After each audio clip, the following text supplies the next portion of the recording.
Programming with modern JavaScript কোর্সে সবাইকে স্বাগত। সো শুরুতে আমরা দেখব জাভাস্ক্রিপ্ট কি। So JavaScript is a programming language of browsers. অর্থাৎ শুরুতে যখন জাভাস্ক্রিপ্ট ডেভেলপ করা হয়েছিল তখন এটি কেবলমাত্র ব্রাউজারে চালানোর জন্য ব্যবহার করা হয়েছিল, অর্থাৎ তখন ডেভেলপ করা হয়েছিল। সো ব্রাউজার্স কেন বলছে প্রোগ্রামিং ল্যাঙ্গুয়েজ অফ ব্রাউজার্স? কারণ হচ্ছে এটি ক্লায়েন্ট সাইডে ইউজ হয়, অর্থাৎ শুধুমাত্র ওয়েব পেজের মধ্যে এটা ইউজ করা হতো। So it gives life to web pages. কেন it gives life to web pages? কারণ আমরা কোনো একটা ওয়েবসাইট, তোমরা যদি কোনো ওয়েবসাইট ভিজিট করে থাকো দেখবে অনেকগুলো ওয়েবসাইটের মধ্যে তোমার স্লাইডার যায় এবং অনেকগুলো ওয়েবসাইটে দেখবা তোমার কোনো রানিং ক্লক চলতে থাকে, অর্থাৎ ওয়েবসাইটটাকে অনেক বেশি রেসপন্সিভ করে। সো সেজন্য বলা হচ্ছে ইট gives life to web pages. So এটাকে ক্লায়েন্ট সাইড স্ক্রিপ্টিং ল্যাঙ্গুয়েজও বলে। ক্লায়েন্ট সাইড স্ক্রিপ্টিং ল্যাঙ্গুয়েজ বলতে এটা হচ্ছে আমাদের কোনো একটা ওয়েব পেজে ব্রাউজারের মধ্যে এটা চলতে থাকে। সো ব্রাউজারের মধ্যে এই ল্যাঙ্গুয়েজটা চলতে থাকে বলে এটাকে ক্লায়েন্ট সাইড স্ক্রিপ্ট ল্যাঙ্গুয়েজ বলে। সো যখন কোনো ইউজার এই কোনো একটা ব্রাউজার ব্রাউজ করে বা কোনো একটা ওয়েব পেজ ব্রাউজ করে, তখন ওই ইউজারটাকে যদি আমরা ক্লায়েন্ট ধরি তাহলে সেই যে ইনফরমেশন গুলো দেখে সেগুলো হচ্ছে জাভাস্ক্রিপ্টের মাধ্যমে আমরা রেসপন্সিভ করতে পারি, সেজন্য এটাকে ক্লায়েন্ট সাইড স্ক্রিপ্টিং ল্যাঙ্গুয়েজ বলে। So JavaScript use along with HTML, অর্থাৎ এক সময় পর্যন্ত জাভাস্ক্রিপ্ট শুধুমাত্র এইচটিএমএল কোডের সাহায্যেই তোমার লেখা হতো, অর্থাৎ এইচটিএমএল কোডের ভেতরে অথবা এইচটিএমএল কোডের সাথে অ্যাসোসিয়েট করে তোমার জাভাস্ক্রিপ্ট কোডগুলো লেখা হতো। সো সার্ভার সাইড ডেভেলপমেন্টে জাভাস্ক্রিপ্ট কখন আসছে? তো আস্তে আস্তে যখন হচ্ছে আমার জাভাস্ক্রিপ্ট কোডটার আরো পাওয়ারফুল হয়েছে তখন এটা শুধুমাত্র তোমার ওয়েব পেজ অথবা ফ্রন্ট এন্ড ডেভেলপমেন্ট অথবা ব্রাউজারের মধ্যে ডেভেলপমেন্টের জন্য সীমাবদ্ধ নাই। So JavaScript is can be executed on server also. So সার্ভারেও অর্থাৎ সার্ভার সাইড ডেভেলপমেন্টেও অথবা ব্যাক এন্ড ডেভেলপমেন্টেও জাভাস্ক্রিপ্ট ইউজ করা যায়, থ্যাঙ্কস টু নোড.js। অর্থাৎ নোড.js ডেভেলপ করার পর থেকে এই জিনিসটা করা সম্ভব হয়েছে। Even Android and iOS app can be developed using JavaScript thanks to React Native. So later on Facebook React Native develop করেছে, যেটার মাধ্যমে জাভাস্ক্রিপ্ট দিয়ে এখন অ্যান্ড্রয়েড এবং iOS অ্যাপও ডেভেলপ করা সম্ভব হচ্ছে।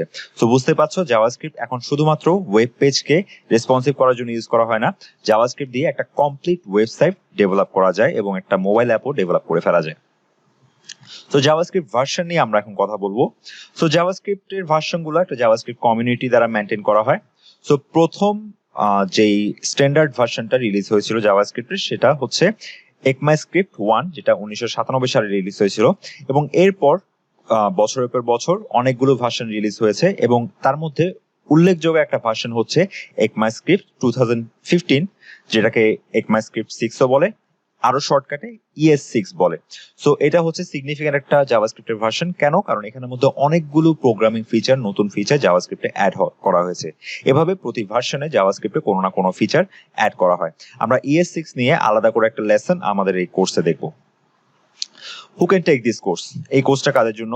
সোজা কথায় যারা হচ্ছে ওয়েব ডেভেলপমেন্টকে ক্যারিয়ার হিসেবে বিল্ড আপ করতে চায়, ওয়েব ডেভেলপমেন্টকে ক্যারিয়ার হিসেবে নিতে চায়, তাদের জন্য এই কোর্সটা।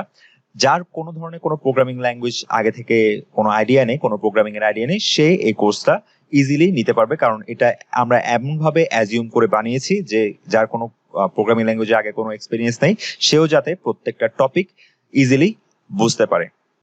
সো এই কোর্সে আমরা কি শিখবো?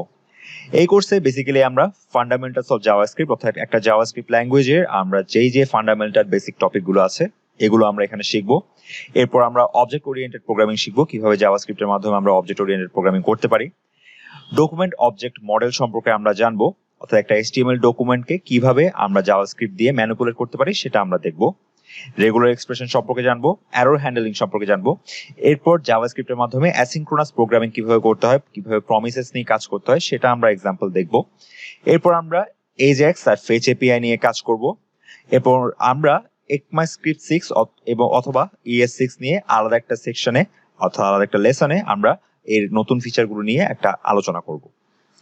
সো আমাদের কি দরকার জাভাস্ক্রিপ্ট রান করার জন্য? তো সোজা কথায় জাভাস্ক্রিপ্ট রান করার জন্য জাস্ট একটা ব্রাউজার দরকার, একটা কোড এডিটর দরকার। সো ব্রাউজার হিসেবে আমরা ইউজ করব গুগল ক্রোম, আর কোড এডিটর হিসেবে আমরা ইউজ করব visual studio code. Code editor যে কোনো কোড এডিটর তোমরা ইউজ করতে পারো, তোমরা নোটপ্যাড ইউজ করতে পারো, নোটপ্যাড প্লাস প্লাস ইউজ করতে পারো, অ্যাটম ইউজ করতে পারো, it's up to you. But আমরা এই কোর্সে ভিজুয়াল স্টুডিও কোড ইউজ করব এবং ব্রাউজার হিসেবে আমরা গুগল ক্রোম ইউজ করব। সো জাভাস্ক্রিপ্ট রান করতে জাস্ট ব্রাউজার হলেই এনাফ। তো জাভাস্ক্রিপ্ট ইঞ্জিনগুলো কি? জাভাস্ক্রিপ্ট ইঞ্জিনস হচ্ছে জাভাস্ক্রিপ্ট রান করার প্রোগ্রাম, অর্থাৎ যে ইঞ্জিনের উপর জাভাস্ক্রিপ্ট কোডটা চলবে। সো বিভিন্ন ব্রাউজার এই জাভাস্ক্রিপ্ট ইঞ্জিনগুলো ইউজ করে। আমাদের গুগল ক্রোম V8 নামে জাভাস্ক্রিপ্ট ইঞ্জিন ইউজ করে, মজিলা ফায়ারফক্স স্পাইডার মাঙ্কি নামে জাভাস্ক্রিপ্ট ইঞ্জিন ইউজ করে, সাফারি ইউজ করে জাভাস্ক্রিপ্ট কোর, আর ইন্টারনেট এক্সপ্লোরার ইউজ করে চাকরা নামে জাভাস্ক্রিপ্ট ইঞ্জিন। তো চলো দেরি না করে আমরা আমাদের কোর্স লার্নিং প্রসেসটা শুরু করি। Thank you.